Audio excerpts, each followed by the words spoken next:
হসপিটালে তো থাকলাম হয় না কি কোন জায়গা আজকে ডাক্তার দেখাবে যা হলো আমাদের সাথে। হ্যালো এভরিওয়ান, গুড মর্নিং সবাইকে। আমি রাখি আমার একটা নতুন ভিডিওতে তোমাদেরকে অনেক অনেক স্বাগত আর অনেক অনেক ভালোবাসা। আশা করি আজকের ভিডিওটা অনেকটাই ভালো লাগবে, তো দেখতে থাকো। জানো তো আজকে সকাল সকাল এসেছে পার্সেল, তাও আবার ফ্রিজ। এটার জন্য কিন্তু আমরা অনেক অপেক্ষা করেছিলাম কবে হাতের মধ্যে পাবো আর কবে বা ইউজ করব। জানো তো অনেক দিনের স্বপ্ন। যেসব জিনিস বাপের বাড়িতে ইউজ করেছি ওই সব জিনিস এই জায়গায় না থাকলে কি ভালো লাগে বলো।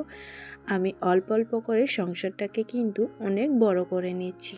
হাজার বড় করি হাজার কিছু করি, বউ তো ঘরের, তাই আমার না সবই দায়িত্ব, এটা ওটা সব কিছুই করার আর কি।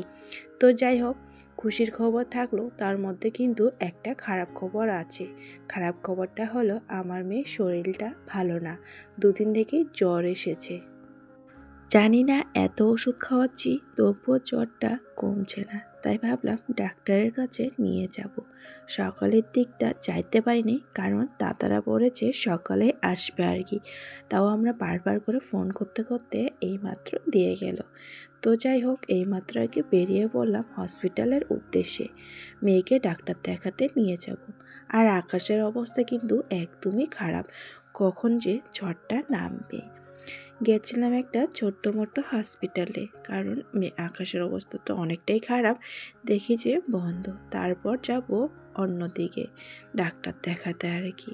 বাড়ির সামনে গিয়েছিলাম, সেটা বন্ধ, সেজন্য গেলাম অন্য। যায় তো এমন বিপদের মধ্যে পড়লাম কি আর বলবো জানো। এই যে বৃষ্টি নেমে পড়েছে, তারপর এই যে ছাতা নিলাম দুটো, বাইকটা রেখে এখন আমরা বাড়িতে চলে যাব। কারণ বৃষ্টির মধ্যে না যাওয়াটাই অনেকটাই ভালো ভাবলাম, কারণ গেলে তো মামামের আবার শরীরটা অনেকটাই খারাপ হয়ে যাবে। সেজন্য আবার বাড়িতে চলে আসলাম। এসেই তো দেখি শ্বশুরমশাই কাপড়গুলো উঠিয়ে রেখে দিয়েছে, বৃষ্টি পড়তেছে সেজন্য আর কি। আমি এসে কাপড় না খুলে আগে কাপড়গুলো মেলে দিচ্ছি, কারণ শুকাবে এর মধ্যে। জানোই তো ঘরের মধ্যে বাচ্চা থাকলে কত কাপড় লাগে আর কত কাপড় নষ্ট হয়। তো এই যে এক এক করে সমস্ত কাপড় কিন্তু আমি মেলে দিচ্ছিলাম। এই জায়গাটার মধ্যে কিন্তু অনেক হাওয়া পায়, সেজন্য এই জায়গার মধ্যে দিয়েছি আর কি। আর বৃষ্টি যে কত পরিমাণ পড়তেছে কি আর বলবো, মনে হচ্ছে কমবেই না। আর সকালে ফ্রিজটা এসেছে, আমরা না অত ভালো করে দেখিনি, কারণ মেয়েকে যে ডাক্তার দেখাতে নিয়ে যাবে সেই জন্য ওটার মধ্যে একটা টেনশন ছিল। আর এদিকের বোর্ডটা না খারাপ হয়েছে, সেজন্য পরে চেঞ্জ করে অন্য লাগিয়ে দিব। তো এই যে এখন না যেহেতু ডিম ছিল সেই ডিমটা রেখে দিব ফ্রিজের মধ্যে। ফার্স্ট যাত্রা করব ডিম আর কি, কারণ এটা আমিষ ফ্রিজ বানাবো। জানোই তো আমিষ কত কিছুই থাকে আর কি, আর নিরামিষ যেহেতু আমরা নিরামিষ ভুজি না আর কি। আমার বরের অবস্থা দেখো, এটা আমার বারবার করে পিছনে লাগিয়ে দিচ্ছে আর কি। এদিকে আমার মেয়ে তো ফ্রিজটা পায়ে বারবার করে খুলতেছে। কে বলবে বলো ওর শরীরটা ভালো নেই, কিন্তু হাজারো শরীর ভালো না থাকলেও আমার মেয়ে না খেলতেছে, জানো তো এটাই অনেকটাই ভালো আর কি। অন্য বাচ্চা হলে হয়তো শুয়ে থাকতো, কিন্তু আমি যতবারে ওর শরীর ভালো থাকে না তখনই দেখি আমার মেয়ে না খেলাধুলাটা করার অ্যাক্টিভটা থাকে আর কি। তো এই যে একটা পেঁপে কেটে নিলাম, ওদেরকেও দিব আর আমরাও খাবো আর কি। তাই আমাদেরটা কেটে নিচ্ছি, ওদেরটা না লম্বা লম্বা করে দিলাম আর কি।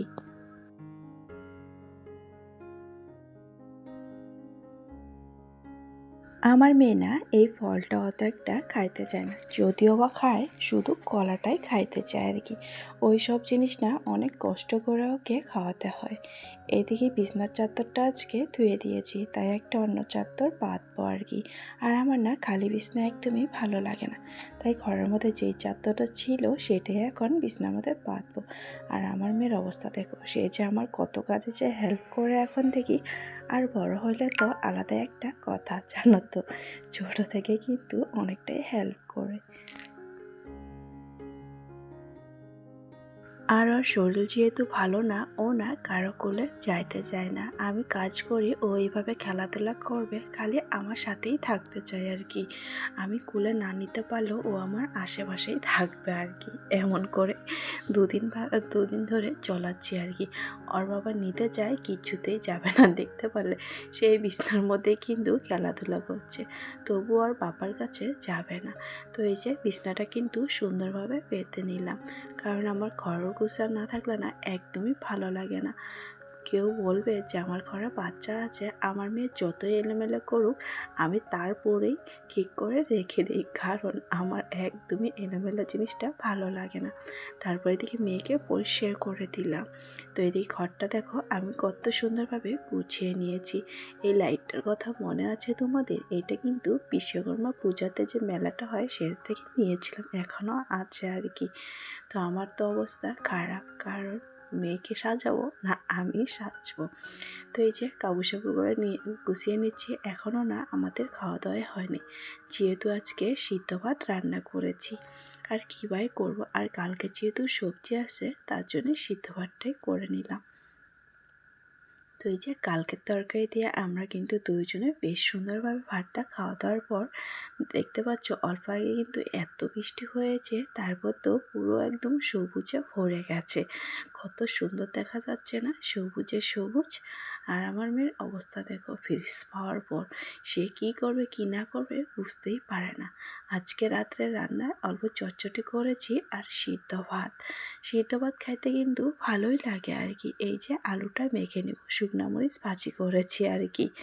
তো অনেকটাই কিন্তু ভালো লাগে জানো। আজকের মতন এই পর্যন্তই। টাটা, সবাইকে ভালো থেকো, সুস্থ থেকো।